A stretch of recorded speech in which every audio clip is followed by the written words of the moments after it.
Assalamualaikum warahmatullahi wabarakatuh dan selamat pagi. Baiklah, kami mahasiswa Universitas Tadulako dari Fakultas Teknik Prodi S1 Teknik Sipil akan menjelaskan 5 materi dari 5 pertemuan mata kuliah Bahasa Indonesia. Sebelum itu, izinkan kami memperkenalkan diri. Perkenalkan, nama saya Kevin Kolibu, stambuk F111-20022, dan teman saya Gunawan dengan stambuk F11-20-011.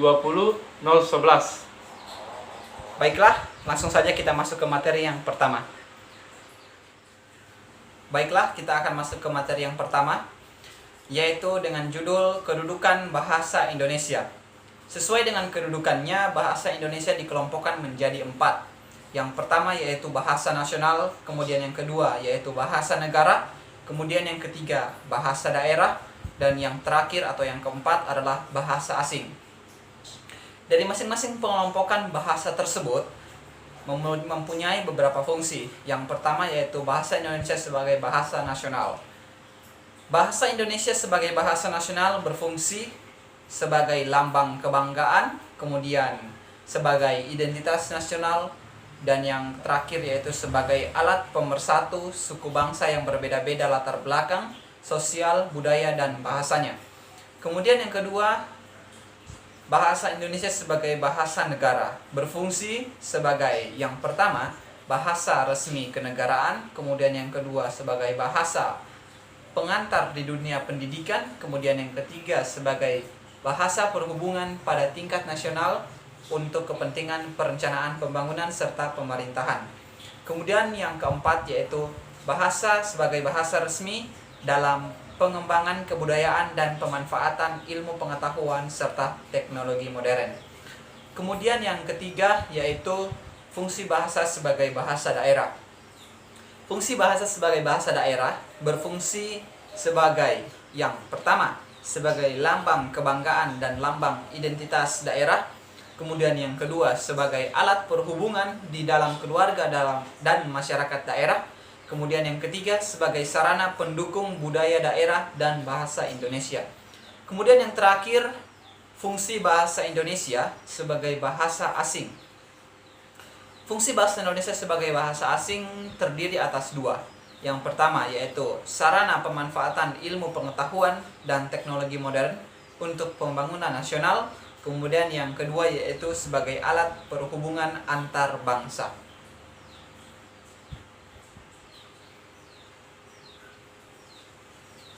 Kemudian selanjutnya kita akan membahas mengenai bahasa Indonesia baku. Bahasa baku atau bahasa standar adalah ragam bahasa yang diterima dalam situasi resmi, seperti dalam perundang-undangan, surat menyurat, dan rapat resmi. Demikian materi untuk materi yang pertama. Kita akan lanjut ke materi yang kedua. Baiklah, kita akan masuk ke materi yang kedua dari pertemuan yang kedua mata kuliah Bahasa Indonesia dengan judul teks akademik. Teks akademik atau teks ilmiah adalah tulisan yang diperoleh sesuai dengan sifat keilmuannya dan didasari oleh hasil pengamatan, peninjauan, penelitian dalam bidang tertentu, disusun menurut metode tertentu dengan sistematika penulisannya yang bersantun, bahasa, dan isinya dapat dipertanggungjawabkan kebenaran dan keilmiannya.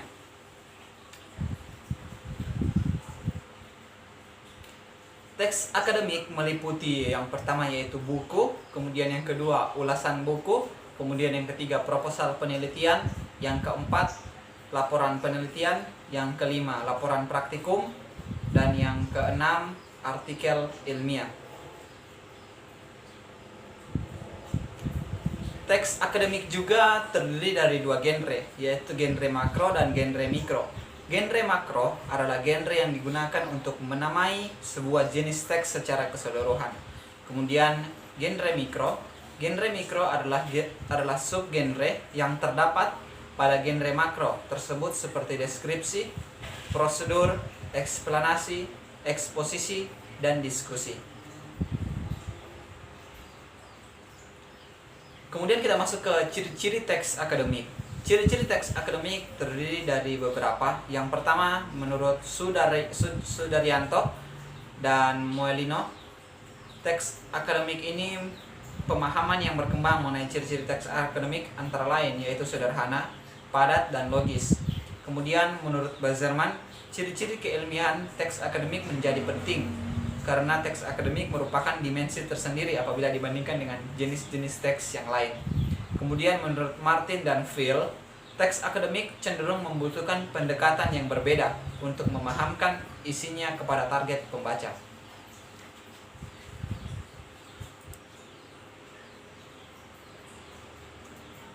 Kemudian teks akademik mempunyai beberapa sifat. Yang pertama yaitu bersifat taksonomik, kemudian yang kedua bersifat abstrak. Teks akademik yang bersifat taksonomik adalah pemetaan pokok persoalan melalui klasifikasi terhadap sesuatu. Kemudian teks akademik yang bersifat sebagai akademik dikatakan abstrak karena pokok persoalan di dalamnya merupakan hasil dari performulasian pengalaman nyata menjadi teori. Demikian materi kita untuk pertemuan kedua mata kuliah Bahasa Indonesia, dan kita akan lanjutkan ke materi yang ketiga. Baiklah, kita akan lanjutkan ke materi yang ketiga, pertemuan ketiga mata kuliah Bahasa Indonesia, di mana pada pertemuan ketiga mata kuliah Bahasa Indonesia ini kita akan lanjut membahas mengenai teks akademik. Teks akademik banyak memanfaatkan proses relasional identifikasi dan proses relasional atributif.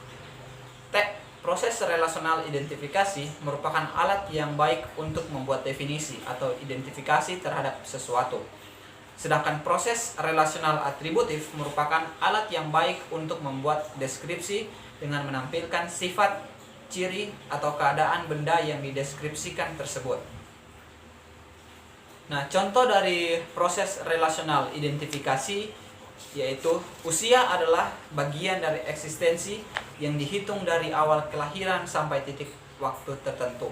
Kemudian yang kedua, contohnya adalah lapangan pekerjaan adalah tempat untuk mencari nafkah. Kemudian yang kedua, proses relasional atributif. Contohnya yaitu pengendalian PGDC dengan cara menyemprotkan terbukti kurang bermanfaat. Kemudian contoh yang kedua yaitu bahasa terdiri atas tanda, signal, dan simbol. Kemudian teks akademik ini bersifat monologis dengan banyak mendayagunakan kalimat indikatif deklaratif. Sifat monologis pada teks akademik mengandung arti bahwa teks tersebut memberikan informasi kepada pembaca dalam satu arah. Untuk memenuhi sifat monologis tersebut, teks akademik mendayagunakan kalimat indikatif deklaratif yang berfungsi sebagai proposisi memberi. Kemudian, teks akademik ini memanfaatkan bentuk pasif untuk menekankan pokok persoalan, bukan pelaku, dan akibatnya teks akademik menjadi objektif, bukan subjektif. Penggunaan bentuk pasif pada teks akademik dimaksudkan untuk menghilangkan pelaku manusia, sehingga unsur kalimat yang berperan sebagai subjek dijadikan pokok persoalan yang dibicarakan dalam teks tersebut. Dengan menganggap pelaku itu tidak penting, subjek atau pokok pembicaraan yang bukan pelaku dianggap lebih penting dan karenanya ditemakan. Demikian materi ketiga, pertemuan ketiga mata kuliah Bahasa Indonesia. Kita akan lanjut ke materi yang keempat, dan materi keempat ini akan dijelaskan oleh teman saya Gunawan. Saya akan melanjutkan materi keempat, pertemuan keempat mata kuliah Bahasa Indonesia yang berjudul mengenai ulasan buku. Menurut Garrod dan Wignell, ulasan buku adalah teks yang berfungsi untuk menimbang, menilai, dan mengajukan kritik terhadap karya atau peristiwa yang diulas. Struktur ulasan buku terdiri atas 5. Yang pertama identitas, yang kedua orientasi, yang ketiga tafsiran isi, yang keempat evaluasi, yang kelima rangkuman.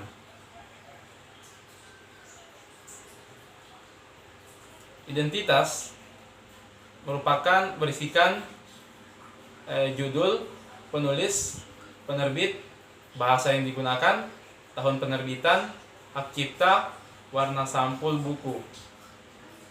Identitas umumnya memberikan informasi tentang identitas buku yang akan diulas. Yang kedua yaitu orientasi, berisikan menyampaikan informasi tentang buku yang diulas, siapa penulis dan siapa pembaca yang dituju. Yang kedua menyatakan pendapat pengulas tentang buku. Yang ketiga memposisikan buku yang diulas.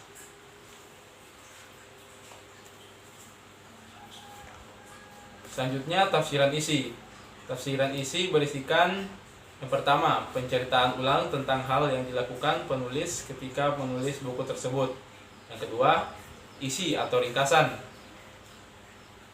buku bab demi bab.